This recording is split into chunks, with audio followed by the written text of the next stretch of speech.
had joined in the chase, but he would be the first. He ran through a stand of sea grape trees, ducking and weaving to avoid the low branches. This was the edge of the hummock. Beyond was an area of marsh grass and willow scrub. He could catch glimpses now of the man before him. Here, at times, the splash of his steps in the watery ground. He was gaining ground with every stride. The Negro was flagging. No more than 20 paces separated them.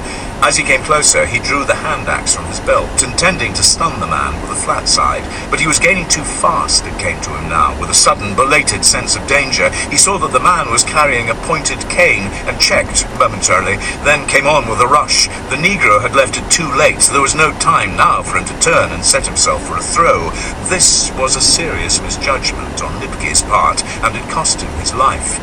He had seen many deeds of blood in his time, and he had fought with various weapons at long range and close, but he did not know what a man from the headwaters of the Niger could do with a spear.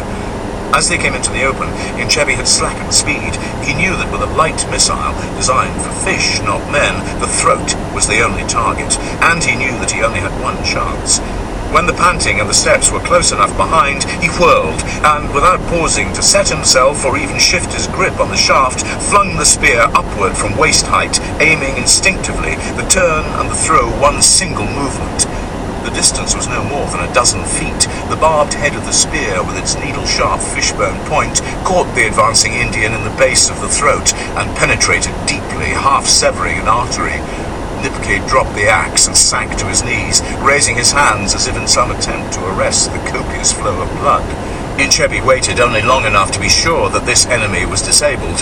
When the others came up, they found Nipke bleeding out his life in the marsh. No sign of the Negro. They resumed the pursuit, but more cautiously. This killing of Nipke and the greater circumspection it imposed on the other Creek scouts gave Inchebi a period of respite long enough for a circuitous approach to the settlement from the shoreward side. He made his way under cover of the stockade to the low gate in the rear and crawled under into the compound. The shot had been heard. People were moving here and there. The main gate was barred. Inchebi began to shout the news of Billy's death and his last mysterious words, and the presence of flathead Indians not painted or tattooed. His eyes started wildly, and he gulped for breath. Distress and exhaustion combined to render his pidgin barely intelligible. "What Billy shout?" Nadri asked, taking a firm grip of Inchebi by the shoulders. He had been with Tabakali, and they had come out together at the sound of the shot, she naked to the waist with a piece of cotton cloth wrapped round her middle. "Say, about Redcoat," Inchebi panted. He had no idea what these words meant. "Say, about Redcoat, then they shoot." "Holy Mary," Sullivan said. "That's soldiers he talking about. Redcoats. They have sent soldiers after us." His eyes were wet still with the quick tears that had come with the news of Billy's death. "It is Redcoats have killed Billy," he said. To Paris, standing among the others in his beach clouds and a shirt strangely patched and shortened, these words of Sullivan's carried immediate conviction. He was shocked, but not surprised. Ever since learning that the fighting was over and the British established in the north, he had been expecting some sort of expedition against them sooner or later. News followed trade. There would have been rumors of merchandise down here more valuable than salt or flint or anything the traders carried. "We can still get out," he said. "We can't fight men armed with guns, not from inside here. We can break out before they have time to form round us." "That's right."